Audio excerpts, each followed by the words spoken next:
Hello, how are you, everybody? Welcome to the Opportunity Desk Live. You're watching us via Facebook and YouTube, and we really appreciate your presence here because today we are in for a treat. My name is Meti Shwaye Yilma.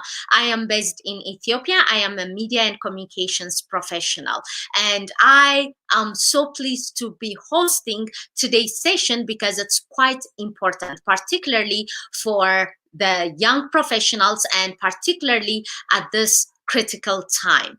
Well, we've all been searching for jobs at one time in our lives, right? And some of us are looking for some jobs. But writing the resume, applying, and going through all the processes can be really exhausting. And once we go through that, landing a job interview is another daunting experience. Going through that, oh, it's really difficult for most people. But today, we'll be having solutions for all of that because our guest is a remarkable young professional who's helping young people and who has a lot to share from her personal experiences as well. Her name is Courtney Gehle. She is a South African. She is highly energetic, driven, and passionate about young leadership. Courtney is committed to young-led sustainable development. She is a co-founder of the Green Line and the Green Line, a youth-led environmental organization, and she is the co-founder of the Better Tomorrow movement, an award-winning social startup that helps people create and scale social impact projects. She worked with UNIDO, and after that, she joined Global Change Makers as communication manager. In 2015, Courtney Gehle was one of the 8 young people selected to draft the youth resolution on climate change at the Paris climate negotiations. In 2016, she was a finalist for the South African Eco Youth Award and was awarded the South African Green Student of the Year and named a global change maker. In 2017, Courtney was named one of the 16 young leaders for development by the European Commission and named a global citizenship young leader by UNESCO in 2018. So, who better guest or presenter can we bring? We can't bring anybody else. So, I would like to take no further time than this, and I will welcome Courtney Gehle to our Opportunity Desk Live. And if you have questions, you can ask by hashtagging #ODLive, and you can join the conversation. You can ask, and after her presentation, she will be answering some of the questions. So, how to land a job interview will be starting with Courtney right now. Hello, everyone. Thank you so much, Meti, for that awesome introduction. I think it's always a bit awkward when you have your full bio read, but it was, yeah, thank you so much. I appreciate it. Thank you so much. You've been doing remarkable things. So, well, we have to let people know that because I started by saying she's energetic, passionate, and she's driven, and the whole thing shows that you are that person. And thank you for joining us today. Thank you. Thanks for having me back. I don't know how many of you guys are joining us again, but I actually was here on OD Live 2 weeks ago to talk about how to excel in a virtual job interview. And I got so many awesome questions about how to land a job interview that OD Opportunity Desk was really kind enough to welcome me back to share with you guys some tips and tricks about how to optimize your LinkedIn profile, how to optimize your CV, how to write a cover letter, how to send a cold email, all of these things that we kind of have to do, but no one really ever tells you how. So I'm going to share with you guys today. I think the 3 main things that I want to cover with you guys today are CVs and resumes, cover letters, and cold emails. And I'll explain a little bit more what a cold email is in a little bit because it's something that we all have to do, but not many of us know what it means. So yeah, just a little bit about me. I'm passionate about young people. I think young people are not the future leaders, they are leading now. And I have dedicated myself to supporting young people to create positive change, and especially in my current role as communications manager at Global Changemakers. So, yeah, thank you for having me today. And without further ado, I'm going to get straight into it. So, like the last session I did with OD Live, which you can actually find on their Facebook page or their YouTube channel if you want to go and learn about how to rock a virtual job interview. So, like what I was saying in that session, what I'm saying now is that little bit of effort or extra effort that you put into something like your CV, your resume, your cover letter goes a really long way when it comes to applying for jobs. Because often what happens is teams will sit with hundreds of job applications on their desk, and it's an incredibly difficult process to try and choose who they're going to interview and then who's going to get the job. So the most important thing is to do as much as possible to make sure that you are someone that stands out and that you can get to that interview stage so that you can then show who you are, show your personality, share more about your skills, and ultimately land the job that you really, really want. So, yeah, I've made a lot of notes for you guys. So please have a pen and paper ready, have something to write on. And please excuse me if I keep looking down at my notes because I have so many tips that I would love to share with you guys today. Yeah, everything that I'm going to speak to you guys about today is available online. You can really type into Google tips for a winning CV, and it will give you so much incredible information. So if you missed something that I've said today, you can watch the replay of the session, or you can go online and find out more for yourself. If there's something else that you'd love to learn more about, head over online. Don't worry if you missed something. So with that, I'm going to get straight into it. Yeah, so as I said, I'm going to share a lot of tips and tricks with you today, and on their own, they probably won't make that much of a difference. But if you combine all of these small tricks together, they may be the difference between you landing an interview and someone else landing an interview. And yeah, so let's get into it. So one of the most common things when it comes to applying for a job is your CV or resume. Basically, a list of all your skills and experiences that kind of you gear towards a company to show them that you are qualified to do the job that you are applying for. Now, on average, it takes 6 to 8 seconds for a recruiter to decide if they're going to read your CV in depth or not. 6 to 8 seconds. They'll just quickly scan your CV and they'll either discard it or they'll put it on a pile to do further, to look into further. So really putting effort into your CV, like many other things that kind of in this process, really will pay off. So before we get into the CV, I just want to quickly make a quick note about social media profiles. 99%, 99.999% chance whoever you are applying for a job with is going to look you up on social media. Pretty much guaranteed. And one of the best platforms available for business networking and career development, I'm sure you all know, is called LinkedIn. So before applying for a job, it would be really important that you have an up-to-date LinkedIn profile. And when I mean up-to-date, it must have all your experiences that you've had. It must have a recent photo of you, a professional, clear photograph looking you in the eye with good lighting, which gives off a good impression.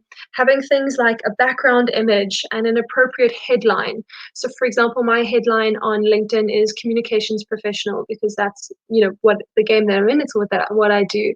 So having a good headline, having a personal summary on your LinkedIn profile. All these small things can really make a big difference when it comes to your LinkedIn profile, and they will, I'd say, probably 99.9% chance look at your LinkedIn profile once they've received your application.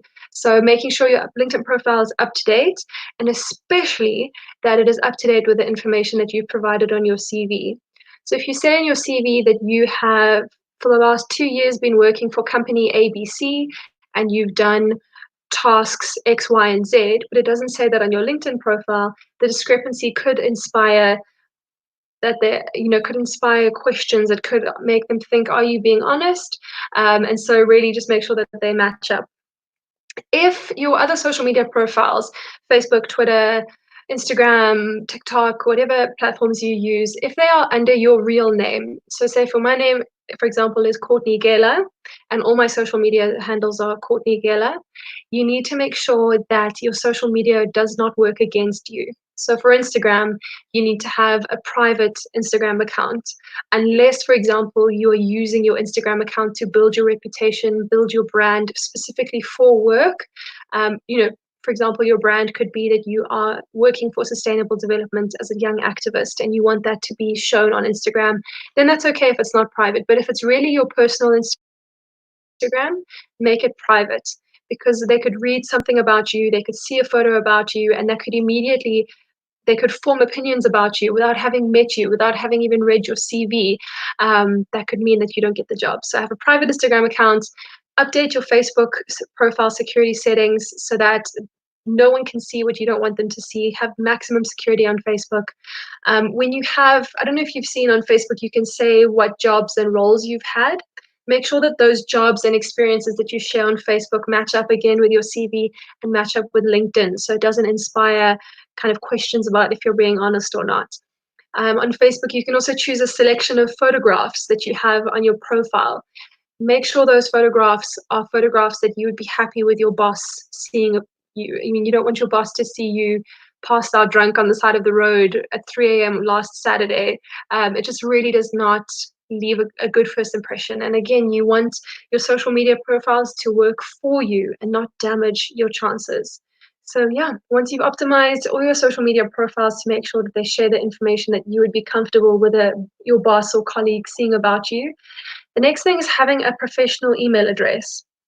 I'm sure all of us, when we were all got our first email addresses as young teenagers, we had something like, I mean, mine was missypop1@hotmail.com was my first ever email. And while that worked when we were teenagers, it is not appropriate in a professional setting. So if you haven't done so already, you need a professional email. So my email is courtney.gehle@xyz.com, for example. And so you need to have an email that has preferably your name and your surname. And this is the email that you'll then use to apply for the job and to communicate with people during the application process and perhaps the interview process. And then once you get hired. And it just, yeah, again, is about leaving a good impression. So make sure you have a professional email. And with that, like, quick introduction, let's get into CVs. So the annoying thing about a CV is you have to update it every single time you apply for a job. Even if you are applying for the same job at 3 different companies, even if you are applying for 2 different jobs at the same company, you need to submit an individual personalized CV for every single opportunity. And here's why. Remember I told you it takes 6 to 8 seconds for someone to scan your CV and see if they're going to read more into you or not? It's because each job listing will have keywords. So, for example, marketing and communications experience, experience writing newsletters. I don't know, I'm thinking of random things, random examples now. But each job posting will have keywords, and the person who's reading your CV will be scanning your CV for those keywords. So if they say they want marketing experience, they're going to look, marketing, marketing, marketing. No, they don't have marketing experience. Okay, we'll put the CV aside. Meanwhile, you could have marketing experience, but you just phrased it differently. And when they were quickly scanning it, they didn't see it. So it's very important to use the keywords that you find in the job description, to use those keywords and have them on your CV. So, for example, what I do whenever I apply for a job is I will have the job posting in front of me and I will highlight all the skills and experience that they're looking for, and then I'll make a list, and then I will see on my CV how I can tailor what I do to use their specific language. So yes, although I have marketing experience, I might call it something different on my CV because that's how they refer to it. And the bigger the company, I know most corporate companies, most really big companies, they actually have computer software that will pre-scan your CV before a human has even looked at it. And those computer programs will be looking for those keywords. So it's really important to have the keywords from the job description on your CV so that either the human or the computer that's looking at it can pull it out and have someone look at it further and delve deeper into what you do. So first up, check the job description, find what keywords you can use in your CV, update your CV to make sure that it has those keywords. Second is only including relevant experience on your CV. So, for example, when I was at university, I did a lot of volunteering for a lot of different organizations. I gained skills in many different fields, but I won't include all of that on my CV for a certain job. So, for example, when I worked for the United Nations, I worked in business development and public relations. When I applied for my job with Global Changemakers, the business development aspect of it wasn't as relevant as the public relations experience. And so I highlighted the relevant experience, which was the public relations experience, and I didn't say much about the business development experience. Does that make sense? So, for example, if you've had 6 volunteering roles and only 2 of them are relevant to the job that you're applying for, only include those 2. Don't include all 6. You don't want to have a CV that is too long, and you don't want to waste space. And I'll get more to formatting and how long it should be in a little bit. All right. So the next thing is, when you are talking about your roles on your CV, what is a good idea is you list the role and how long you've had the role for, the organization it's with, and then under that to list the responsibilities that you had. This is kind of standard CV things that you would include on a CV or resume, and you can Google specifically what to include on it if you would like some more information about that. But just a tip when you are writing your responsibilities is not just to list the responsibility. So when I talk about that, it's what you had to do in the job. It's a good tip to list the responsibility with the impact that it had. So for example, in my current role, my responsibility is managing social media. And so I would say managed social media, increased following by XYZ%, for example. And it shows that I'm able to create impact in that role. Does that make sense? In the same vein, when you write your CV, everything needs to be in past tense, like it's already happened. And the reason why is because it plays a little bit of a psychology trick or psychological trick where they've read that you've done it, and so it kind of tells them, okay, they've already done it, so they can do it for me, they can do it for my team, they can do it for my organization. So having it in past tense. Never use the words me, I did this was what I did. Everything must be in the third person or without any personal pronouns. So instead of saying, I managed a team of 100 volunteers, you say, managed a team of 100 volunteers. Again, it's a psychological trick when they read your CV. The next one is starting every sentence with action verbs. So instead of saying, um, was part of a team that managed 100 volunteers, say, start the sentence with managed. I directed this operation. Directed this operation, led this team, managed this account. By starting with that action verb, it creates a powerful feeling to your CV that you are confident, that you can do what you say you're going to do. And so no pronouns, keep it in the past tense and start with action verbs. I hope that made sense.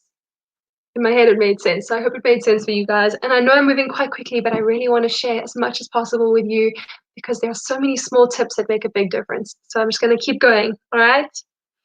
Next one is in terms of if you caught my last webinar with OD Live, you would know that my favorite thing or rule when it comes to any communication is called KISS, which means keep it simple, stupid. And what I mean by this is keep it as simple as possible. Don't try and use big words. Let your experience and your results speak for themselves. Keep it simple, keep it short, use as few words as possible and only relevant information. And make sure that part of that is the key words that we spoke about in the beginning. Next up is the format and the design of your CV. So if you put yourself in a recruiter's shoes, if you are faced with 200 CVs, you have to read all of them. What is going to make a CV stand out to you? It's certainly not going to be what you read. It's going to be what you see first in that first 6 to 8 seconds. And this is where format and design come into play. So things like keeping your CV to only 2 pages is crucially important. Cut out any information that is not relevant. Keep it down to 2 pages. Make sure that you format it with a simple font and clear colors. So black and white, and maybe one color if you want to add emphasis on something. But really making sure that all the fonts are the same for all the headings are the same, all the bodies of text are the same. Making sure that you use bullet points and not paragraphs. It's much easier to read bullet points than paragraphs, and so someone would be much more likely to read what you've done. And then there is an awesome trick. I'm sure many of you may know. There is a program called Canva, Canva, and they have wonderful CV templates or resume templates that you can then input your own information into. And yeah, use those, which is what I've done. And I'll show you my most recent CV in a little bit, but I just want to quickly do these last few points here. So the next thing is to check your CV. Read your CV out loud. You'll be surprised when you're working on a document how many mistakes you won't even notice because you're so close to the project, so to speak. So read it out loud. Have one of your friends or family members read it as well. Make sure that there are no spelling or grammar mistakes. That will probably cut your chances by 50%, even if you're the perfect candidate. If you have spelling and grammar mistakes, it really makes a difference. And send your CV in PDF format, unless they ask for it in Word. So make sure it's in PDF format, and what you call that file also makes a difference. So don't say, when you're naming your PDF file, don't say CV draft 5 2020 and send it to them like that. Make sure your name and your surname are associated with the PDF file. And then also you can get creative and you can say, for example, say I'm applying for my job, I would send, my boss my CV and say, Courtney Gehle for communications manager. It's just another way to stand out and leave a good impression. All right. And the next thing is, when it comes to your CV, there are many things that people sometimes include that you really shouldn't. Unless they specifically ask you, don't include photos or logos on your CV. Don't include writing samples. Don't include a reference list. Don't include unnecessary information like your birthday or your home address. Unless they specifically ask for these things, it can really waste space and on your CV, and it can negatively influence the opinion that the recruiter has of you. So for example, if they see your photo and you look like someone who bullied them when they were 5 years old, I mean, whatever, it's a bad example, but it could influence their opinion of you without them even knowing it. So keep those things off your CV. Now, if Jude will help me, I quickly want to show you guys my CV. Not to say that my CV is the best or anything like that, but I just want to show you an example of some of the things that I was talking about. So this is what my CV looks like. This is the color scheme. I've used a color scheme with a little bit of color. You don't have to have color, but I've separated it using these lines to keep everything really nice and neat. And you'll see as I zoom in, that you can see how I formatted it. So I've got work experience, my personal summary, education, professional skills, volunteer experience, all on here. And then underneath all the roles that I've had, I speak about my responsibilities, and you'll see here about the impact that I've had. So increased social media reach by 118% or whatever that says. It can show you that I manage social media because I increased the reach, and it also shows you that I achieved results because I was able to achieve an increase in reach by whatever amount. I haven't included any unnecessary details, and I've tried to keep it to 1 page. I think depending on whatever role I apply for in 5 years' time, I might make it to 2 pages, but this is what I have just now for the purposes I need it for. So this is just an example. Again, this is not, thanks, Jude, you can stop sharing. This is not the perfect CV. It's not exactly what your CV should look like, but I just wanted to give you a visual representation of some of the things that I was talking about. So that is everything on CVs. I feel like I was a little bit all over the place there, so I hope you guys were able to make sense of that. And something that I get asked a lot, a question that comes up, is how do you present a CV if you don't have work experience? And it's a common thing that all of us young people have to deal with, is that in order to get a job, you need work experience, but you need the job to gain experience. And so in these cases, what you can add on your CV is you can have things where if you don't have a lot of work experience, you can instead focus more on your education and your skills. So in terms of education, what subjects did you do in high school or at university that gave you the information and the tools that you need to fulfill the role? When you talk about skills, what extra activities have you done that may not be, work experience, but have still developed the skills that you need? So, did you play on a sports team? Because in a sports team, there's a lot of skills associated with that. There's teamwork, there's communication, there's leadership. So, through something as simple as playing a sport, you can show them that you have qualities and skills that they're looking for. If you were a waitress, or if you worked at a supermarket, or whatever kind of job you may have done in your holidays, like I did, I was a waitress. That builds personal what's interpersonal communication skills. It builds your people skills, it builds communication skills, it builds customer service skills. So even though waitressing is not necessarily formal work experience for a role that I might have applied for, it still taught me skills that I still use today in work. And so this is how you can get around this.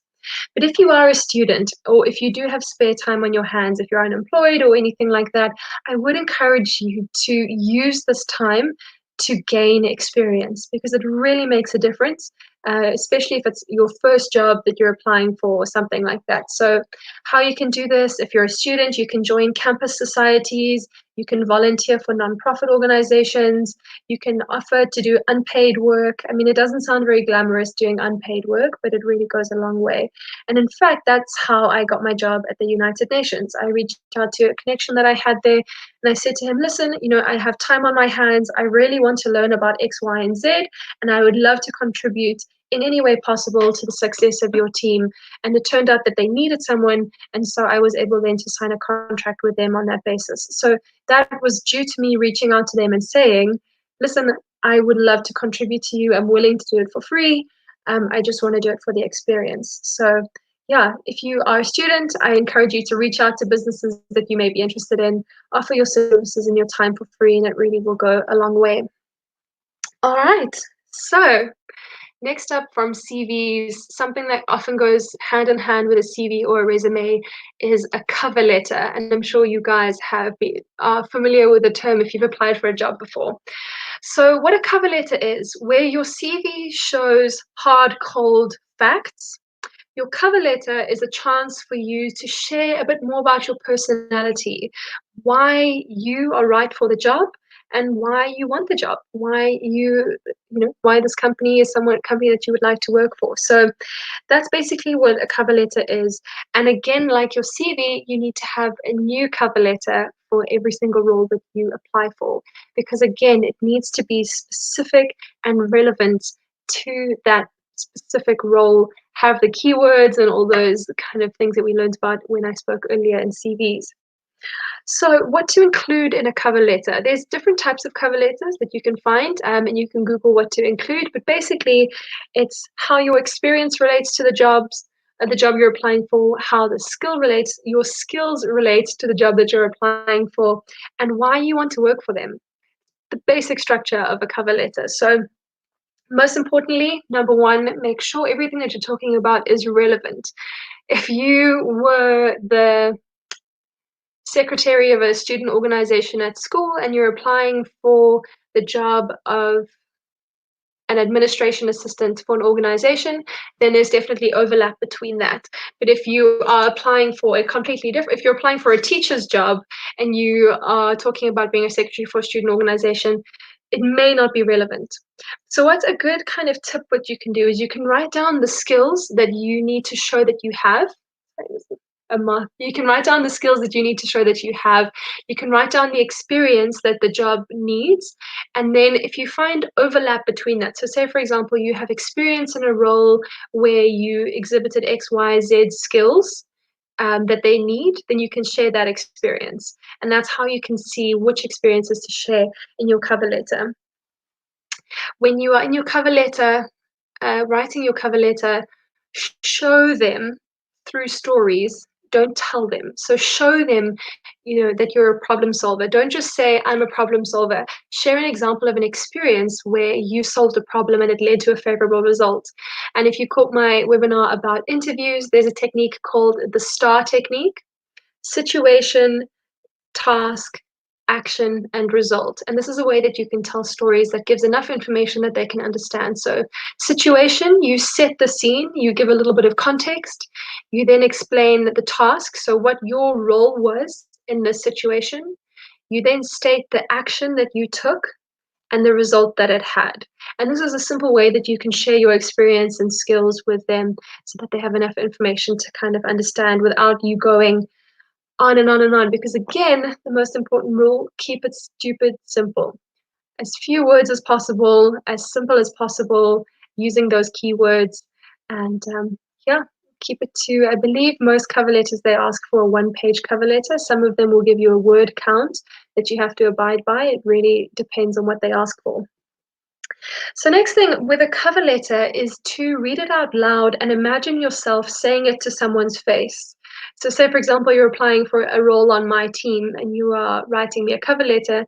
What you're writing to me, is that something that you would say to my face? And this is a way that you can ensure that it's natural and that it's respectful. And have a friend read it, again, just to make sure that it comes across in the right way, a friend or family member. Again, spelling and grammar, make sure that it is not including irrelevant information. Make sure that you don't lie. If you are caught lying in an application process, it really will damage your reputation. And so just avoid it at all costs. No matter how much you want the job, make sure that you don't lie. It's just not worth it. The next one when it comes to cover letters is to try and avoid overused expressions. And what I mean by this is saying, like, I'm a passionate, determined, innovative individual. Words like this, when you've read it 100 times on 100 CVs or 100 cover letters, just make you roll your eyes. And so try find synonyms for words. So instead of saying innovative, say something like inventive. Instead of saying that you're a team player, say that you are collaborative. Just these subtle changes in language can kind of work in your favor if someone's reading the same thing 700 times. And I'm talking from experience here. When someone says, oh, I'm so passionate and I'm such a team player, and you read it again and again and again, you're like, okay, is every single person in the world these things? So yeah, just choose interesting language and it will work in your favor. The next one is to end your cover letter with what we call an open-ended call to action. So what I mean by this basically is just tell them what the next step should be for them, or suggest the next step. So now they've read this, they've got your CV, now what? So what this could look like is saying, I'm very happy to provide you with more information and I look forward to speaking with you soon. That tells them, okay, they can contact you for more information as a next step, or they can invite you for an interview. So it's just a short, simple way of ending your cover letter. And you should also end your cover letter by thanking them for their time and considering your application.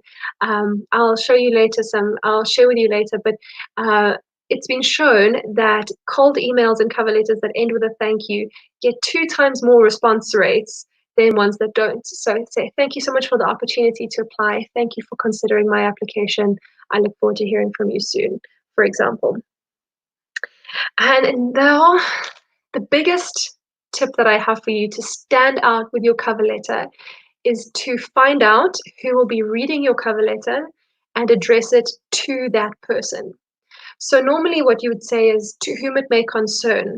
And this is a perfectly acceptable kind of way to start a cover letter, but that's not how you stand out. So go on LinkedIn, search the company. And when you search a company on LinkedIn, if they have a profile, you can see everyone who works for them in what capacity. So go on LinkedIn, go on their company website, find out who the hiring manager is, find out who your team leader of the team that you're applying for is, and address it to that person. And that's really how you can impress them, because not everyone will do that. Just a blanket tip for you guys in any communications is never address anything dear sir, unless you know for a fact that the person that you're speaking to is a man. So often what will happen, probably 8 out of 10 emails that get sent to me are addressed, "Dear Sir, XYZ, blah, blah, blah." If you don't know the gender of the person that you are sending an email to, address it, to whom it may concern, "Dear team," "Dear account manager," whatever you want to say, but just don't say "Dear Sir." And this goes way beyond cover letters and cold emails. This applies to everything. All right, awesome. So now we've spoken about cover letters. You've heard me referring again and again to this thing called a cold email.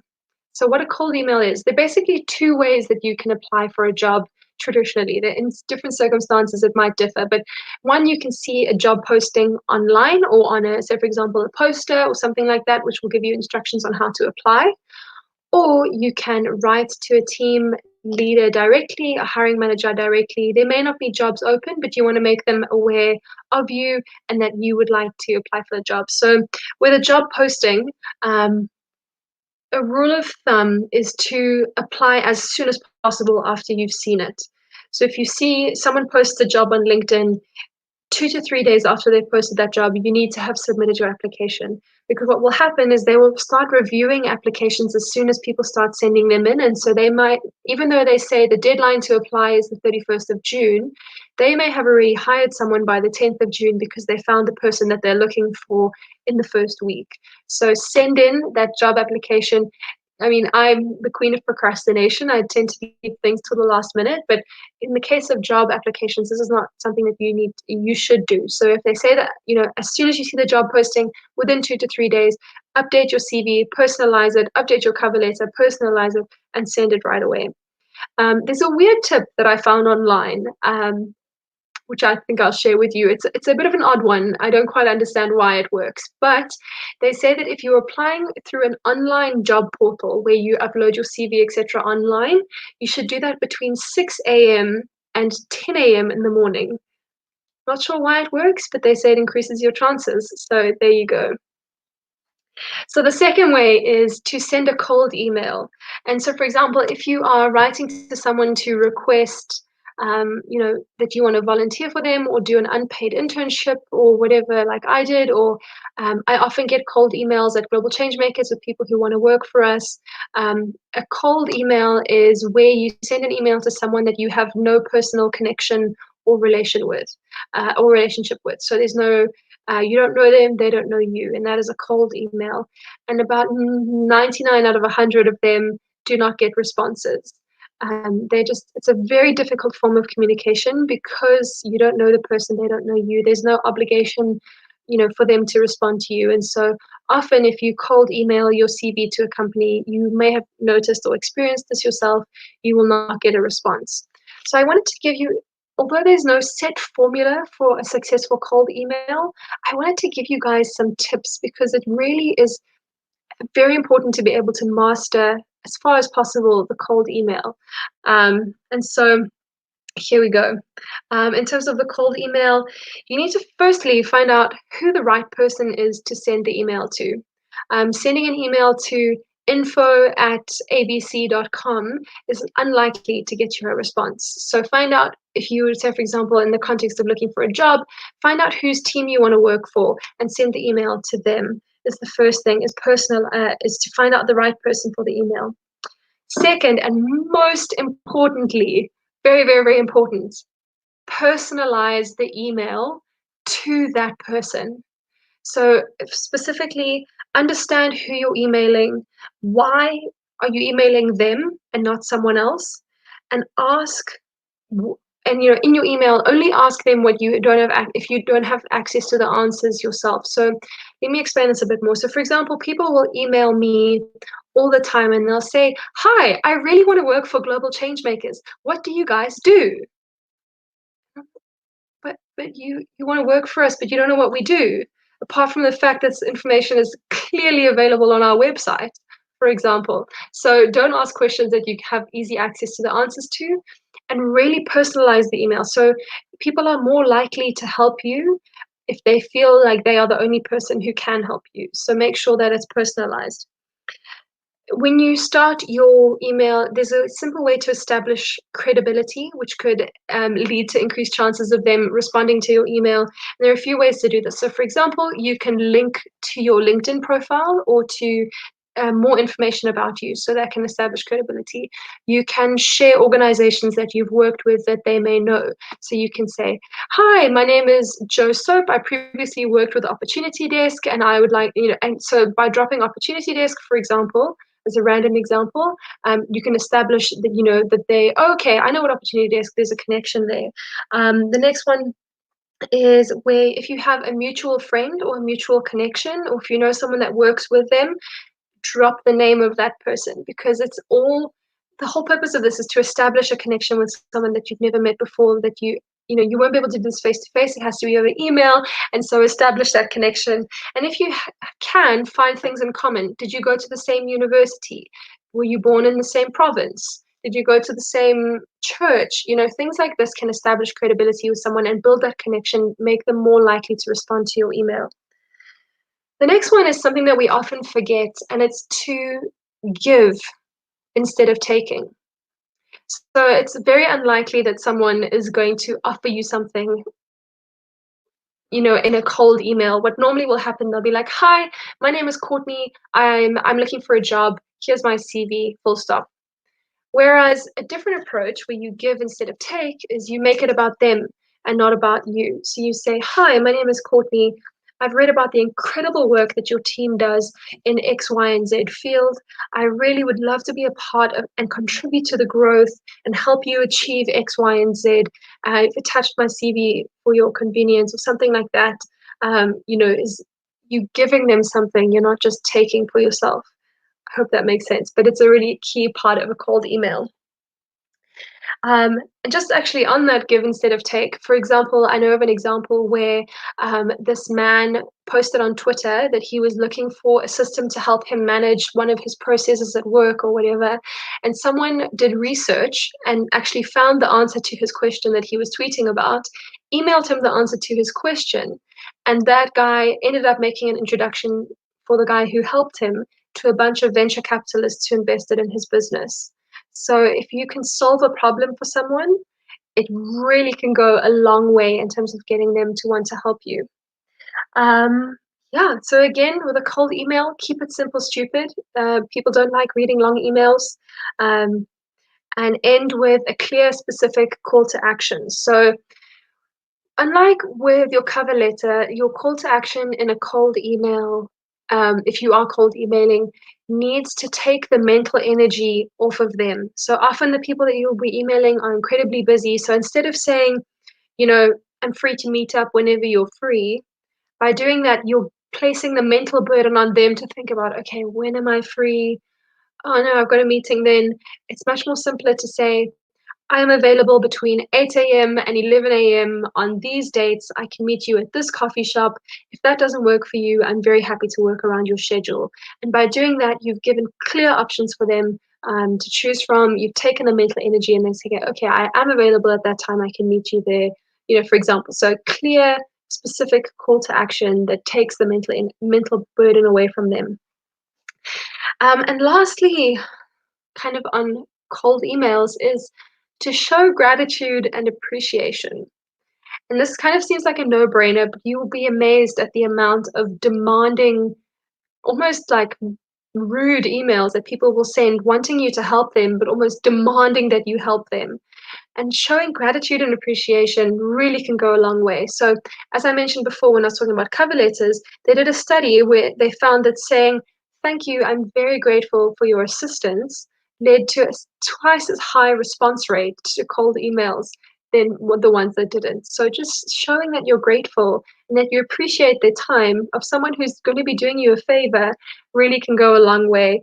And again, you can also just say, "I understand if you are busy and won't have time for this, but I would appreciate, I understand if you're busy and you don't have time," also can leave a good impression. So, yeah, that is it on cold emails. So, guys, I've covered for you social media profiles, CVs, resumes, cover letters, and cold emails. I know I threw a lot at you guys, and you can really read up a lot more in depth on any of these topics online. And again, these things on their own may not make a big difference, but if you put them together, they really can be the difference between you getting an interview and you getting put into the scrap pile. Um, Yeah, and just to end off, I want to, before I go into some questions, I'd love to say that even if you do everything right, there is still a chance that you will not get invited for an interview. And this probably doesn't have anything to do with you specifically as a person. You just may not be what they're looking for the role, and that's okay. Don't lose hope. Believe in yourselves, and just keep applying for the jobs that you want. So yeah, I think on that note, I will go into some questions if there are any questions that have come through, Meti.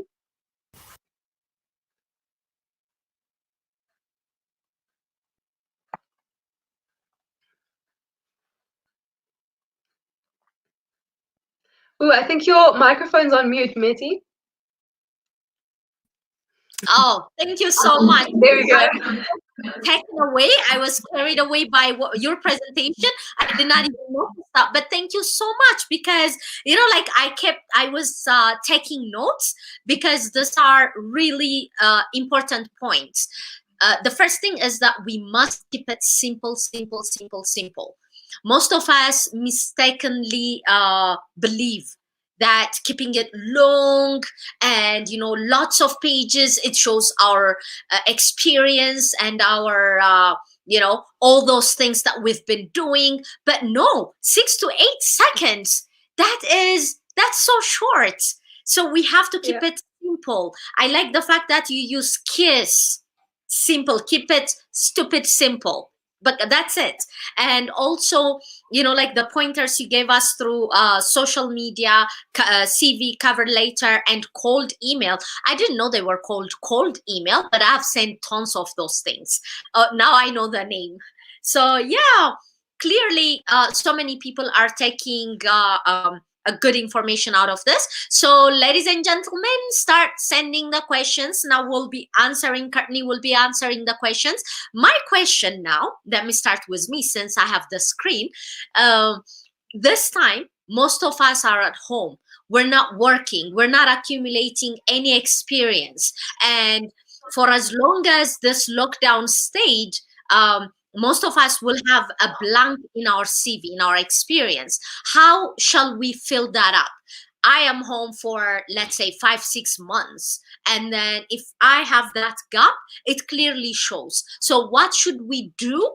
And what shall we show on our CV when it comes to, times like this? Send us your questions. Hashtag OD Live is hashtag OD Live, and then send the questions. We'll get them.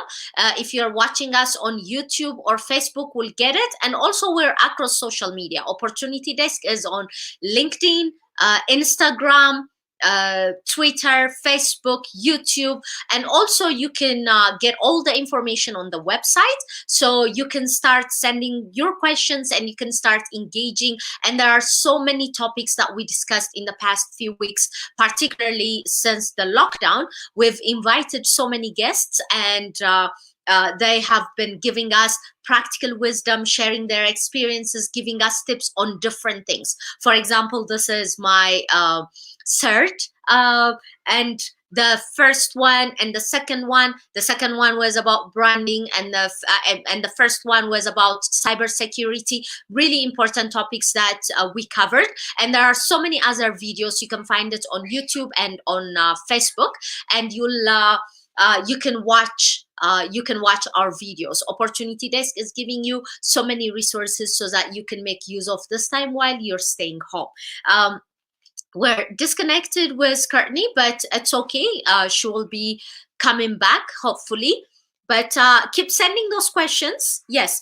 Until then, let me just share some of my experiences when it comes to job interviews and when it comes to actually applications, because especially when you are multi-passionate, there are so many things that you want to put on your resume. and as Courtney said, just make it relevant to that particular job. So when I do a lot of events, when I MC events, moderate panels, and conduct workshops, my CV focuses more on that part. The list of companies I worked with on different events, the type of events, and what my roles are. When I apply for media related jobs, then my media work takes more space and more focus. And also, like compiling like a portfolio is also another important thing that you should do, because when you compile a portfolio of the different things that you have done, it shows you don't have to send it while applying for the job, but actually you can take it with you once you land the job interview. So this whole thing is about how to land a job interview. That means you have done so many things right, and they call you for job interview, and in that time you can give them the portfolio of the things that you have done. For example, if you are engaged in graphic design, then you can show them samples of the things that you have done. You can have an album, you can have a kind of a dossier where you put all your graphic designs, include links, have links of the things that you have done if they are online.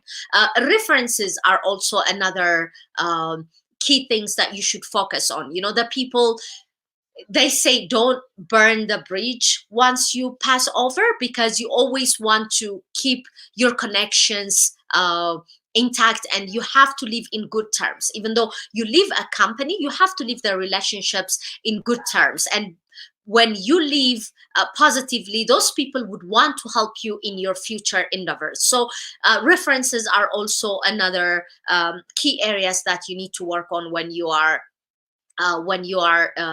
applying for jobs. And you can either say I will give reference upon request, or you can also put references. Oh, Courtney, you're back. Thank you so much. Sorry, I think my internet, I think it was getting tired of all the use and it just died. And Oh, so I okay. had to do the thing where you unplug it at the wall and stick it back in, but I'm back. Sorry about that. Yeah, you're back. Great. Uh, so I was just asking actually before I got disconnected. So this time we have this gap, we have this break, and we don't know how long it's going to take. So probably 3 to 6 months we'll have a vacant space. So what shall we do during this time in order to fill with something really relevant and valuable on our CV? Sure. So they are now, because of coronavirus, obviously, and the global pandemic, there are a lot of opportunities that are cropping up to volunteer virtually. So, for example, or to volunteer for COVID relief efforts in your community. There are things called virtual assistants, where you can gain experience in a lot of administrative and business related tasks as a virtual assistant. For example, my organization, Global Changemakers, this is not because of coronavirus. We just are an international organization, and so most of our stuff is virtual. But we have an outreach volunteers program where people can volunteer virtually. There are a lot of companies that are now moving this way. So there are, I know Opportunity Desk not long ago posted on Twitter, I think it was either 20 or 50 places that you can find virtual jobs. So you can still gain experience during this time. Okay. Okay. All right. So send questions. We are going to answer those questions. Let me see. Okay. Is it really relevant to add your hobbies to your CV? Thanks. That's Gautier.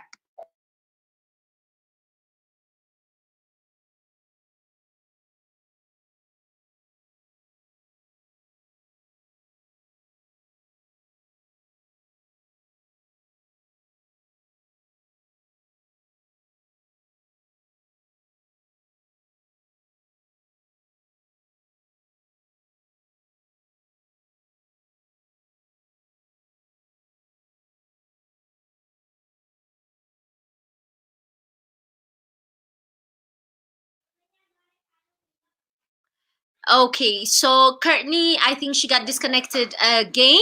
Is it really relevant to add hobbies to your CV? Well, it depends on the kind of work that you're doing, but in most cases, hobbies are not really advised, particularly if it's not relevant to your kind of job. But if you are, for example, applying for travel related works, then you can include traveling or experimenting on different cultures or keen to cultural exchange, this kind of things. If you are applying for specific jobs, you can play it around. So you can put it, but it depends on the kind of job that you are applying. Okay, let's see other questions. uh, Okay, let's see other questions. If you have other questions, hi there. How do one prepare a CV with no experience? Well, I think Courtney was answering that earlier. She was answering it by saying, it does not have to be about jobs, about paying jobs, but you have done. You probably have done few things while you're in school. For example, if you have volunteered in different social activities, or if you have been working in a magazine, or if you have mentored, if you have been teaching younger students in your high school, you can include that, because most of us have been doing some works in different ways. It doesn't really have to be a paying job, so you can do that. And also the things that, for example, you have been writing theses, right? Some kind of papers, so you can include those papers or topics. That also shows what kind of inclination you have, the passion, and the engagements that you have. That can also be relevant to include, even if you don't have a work experience. So okay, let's get more questions until Courtney comes. Okay, Nicole, what's the ideal way of sending email applications? Is it necessary to squeeze in a sentence or two of why you should be hired, especially in scenarios where you are only requested to attach your CV without a cover letter? Thanks in advance. Yeah, this can make it really tough, right? Because the cover letters and the cold emails are where we create that human personal connection, and if they tell us not to include, it will be really difficult. But then as at the beginning, make sure that you put your information and clearly state what you are applying for. So my name is so and so. I am this professional. For example, my name is Meti Shwayilma. I am a media and communications professional. I have seen this job vacancy on this and this, because some of the job applications or vacancies have some kind of code for the recruiters. So you can put that, and then it's with great pleasure that I am sending my application to this position. Please find attached my CV, with this email, and then be gracious, saying, I really appreciate your time in advance. And at the end, you can have that open-ended. You can leave that open-end action. For example, at your convenience, at your earliest convenience, I can be available for interviews, or you can put your Skype, Zoom, or any other way that they can communicate with you, because nowadays we can communicate through different things, and people have different preferences of communication. So you can also put that and then lead them, but with a very short paragraph, you can include all this critical information. Okay, I can take more questions. All right, let's see. Oh, Courtney's back. Oh, okay. I'm so sorry. I think my internet decided it needed a holiday, so it just keeps dying. I might not be able to stay for long. Let's see how long it lasts, but I'm happy to take questions until my internet decides to die again. Okay, okay. So this question is, can I reach out on a recruiter to ask if I am successful in an interview?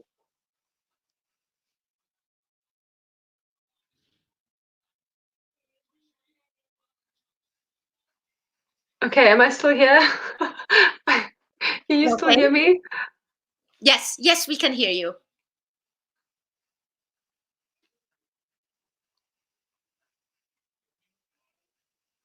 Okay. Yeah, Courtney is right. Her internet connection decided to take a break today, but it's okay. Our internet did not listen to that, so we're good for now. Oh, you're back. Okay.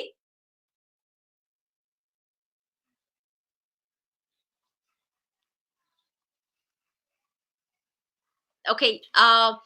So, Courtney, the question is, can I reach out to a recruiter to ask if I am successful in an interview?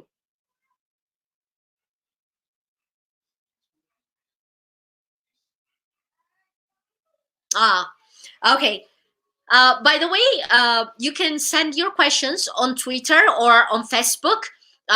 You can hashtag OD Live by hashtagging hashtag OD Live. You can send your questions. Twitter, we're available. Opportunity Days on Facebook. You can send your questions on those two platforms, and then we can answer them. We can send you the answer. Yeah, a recruiter. This is after the interview, but after the interview you can wait for some time. Usually what recruiters do is they send whether acceptance or rejection emails themselves, but after a while, maybe I don't know the exact proper dates, but you can send an email saying I applied, I conducted an interview, and then maybe, for example, a week. I think maybe a week is a good time. But you can that's an option. But in most cases, recruiters contact applier, application senders or interviewees on how it goes, whether they pass, they made it to the job or not. All right, so send us your questions, hashtag OD Live. We are online across the social media. Courtney will be answering them later on, hopefully, when her connection gets back to life. Thank you very much, everyone, for joining us. And if you miss part of this, or if you want to watch it again, you can find it on YouTube and on you can find it on YouTube and Facebook. And we have so many other videos. We have been inviting guests on different topics and bringing you really valuable and relevant topics, particularly for this time. Most of us are at home. Most of us are doing not much in terms of work, but this is also a great opportunity because there is a silver lining. As long as we have internet and we have the time, we can learn a lot. There are different platforms across the on the internet. You can take free courses, you can take online courses, and you can also enhance your professional skills, and that you can add on your CV. You can add as your what you have been doing during this time. And you can also, if you have always been wanting to change your profession, this is a great time because you can know what you really want and you can follow your heart, your heart or your passion, your dream, and you can take those courses and you can start experimenting while you're at home. Okay, thank you so much. My name is Meti Shwaye Yilma, and it's a pleasure to do the OD Live again. And I hope to see you soon. And if you have any questions, keep sending them. Hashtag OD Live on Facebook or on Twitter. We will find them and we'll get you the answers soon. And until next time, thank you for joining us and goodbye.